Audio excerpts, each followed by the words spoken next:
Welcome to Universe Live. I'm Trevor Myers. And I'm Robin Christensen. It's Thursday, March 30th, 2023. Saints from all around the world will gather for General Conference this weekend. The 193rd Annual General Conference will be streamed on churchofjesuschrist.org, BYU TV, and the General Conference YouTube channel. A new BYU study finds artificial intelligence can predict how people will vote.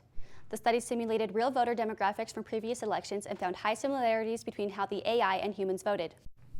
The popular specialty soda shop Sodalicious is found to be in violation of federal child labor laws. Investigators found the company was allowing 14 and 15-year-olds to work beyond the legally allowed hours. Sodalicious was slapped with a fine of more than $13,000. Closing arguments will be given today in the lawsuit against Gwyneth Paltrow for a skiing accident. It's the pain is trying to sue a celebrity. Each party claims the other collided with them on the slopes at Deer Valley. The trail has become the subject of many viral memes. The Utah Department of Transportation is blasting rocks in Provo Canyon this week to clear a rock overhang. The city of Orem says the wet weather, in addition to the freeze and thaw cycles this winter, contributed to part of the wall giving way earlier this month. Community members are asking drivers to slow down in school zones. Universe Live reporter Megan Bruger is in Orem to show us why it's so important. I'm here live at Centennial Elementary School in Orem, Utah to talk about why it's so important to pay attention to school speed limit signs.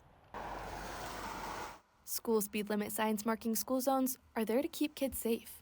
The Orem Police Department, along with elementary school leadership, is asking community members to slow down to potentially save a life. Shelly Schroeder, the Centennial Elementary School principal, has seen firsthand what can happen when people ignore the posted reduced speed limits and wants more than anything to keep the children in this community safe. School zones are for children, and safety always comes first at elementary school. Schroeder recalled a time in her career where a student at the school adjacent to hers was run over by a car and killed. No one intended that, but those are unintended consequences of not being safe in a school zone. According to Schroeder, just a few minutes of slowing down makes all the difference. Parents could remember that it's really not about them during those moments. It's 5 to 7 minutes of their life. It's about children and keeping them safe. We all want to bring our children home at the end of the day safely.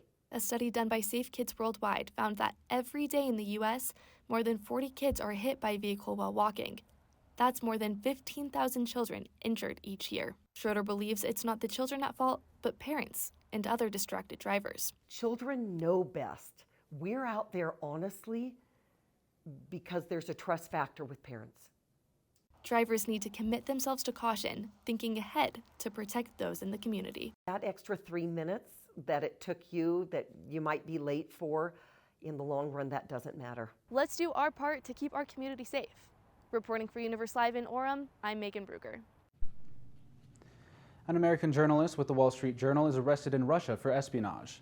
The Russian Federal Security Bureau says reporter Evan Gershkovich was working for the U.S. to gather state secrets about the activities of a part of the Russian military-industrial complex. Gershkovich was then taken to Moscow to await trial. Espionage trials in Russia are usually long, secretive, and have a max sentence of 20 years.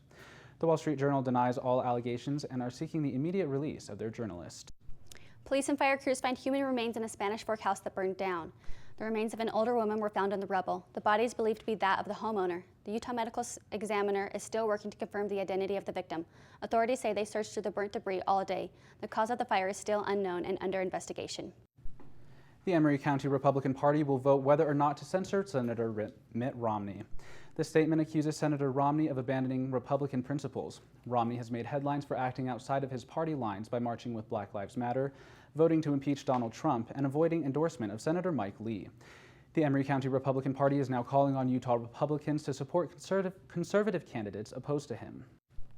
The Utah Transit Authority announces free transit to Salt Lake City for those attending General Conference this weekend. To help alleviate traffic congestion on Saturday and Sunday, UTA is implementing their Ticket as Fare initiative for travelers on the TRAX green and blue lines. A conference ticket, digital or physical, will count as a UTA ticket during these times. For more information, go to rideuta.com/events. For the first time, international singers are joining the Tabernacle Choir for General Conference.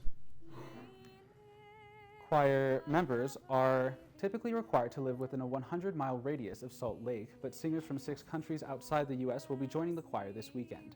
This pilot program is part of the choir's new mission to reach a global audience. The singers have been practicing with the choir virtually since December and will be joining the choir in person. The Humane Society of Utah is warning of a parasite in dogs. The Humane Society say multiple cases of parasite called giardiasis have been confirmed. According to the CDC, the parasite can be spread through soil, food, and water. Symptoms of pets infected include vomiting, weight loss, and decreased appetite. If your dog is sick, the Humane Society advises you to regularly disinfect potentially contaminated items such as food bowls and toys. The annual Festival of Colors was held in Spanish Fork at the Krishna Temple this weekend. Robin Morris Christensen attended the event and has the story.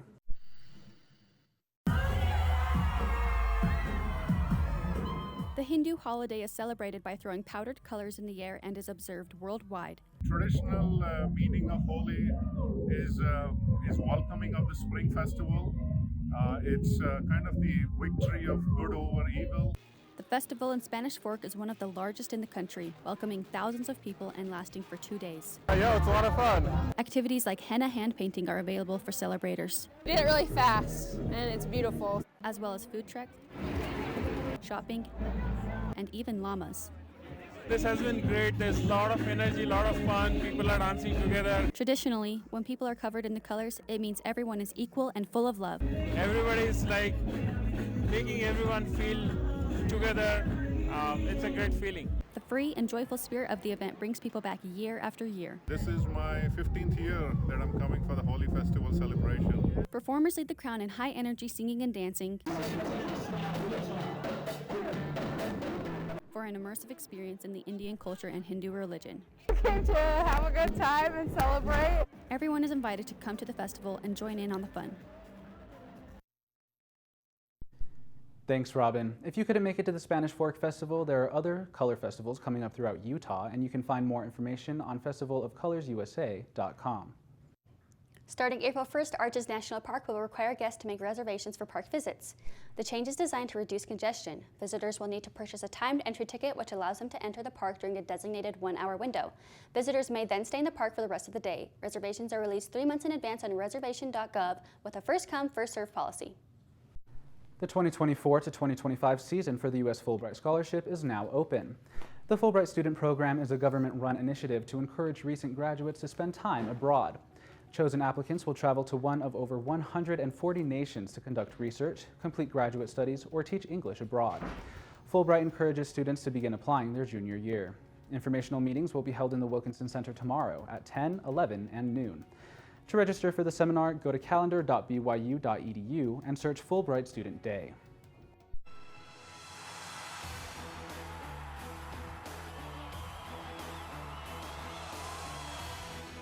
Even though it's only March, BYU football has not one, but 2 games tomorrow at LaVell Edwards Stadium. The Cougars are doing something new this year, opening the spring scrimmage to the public. LaVell Edwards opens at 2 p.m. Mountain tomorrow, with the game starting at 3. The spring ball doesn't end there because at 5, the alumni game makes its return.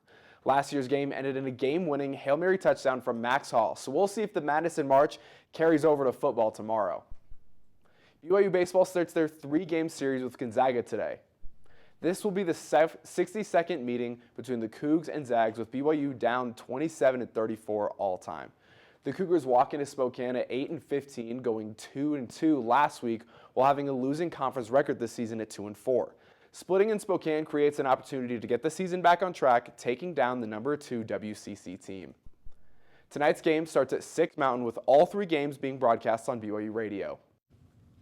Thanks for joining us today for Universe Live. Have a great day.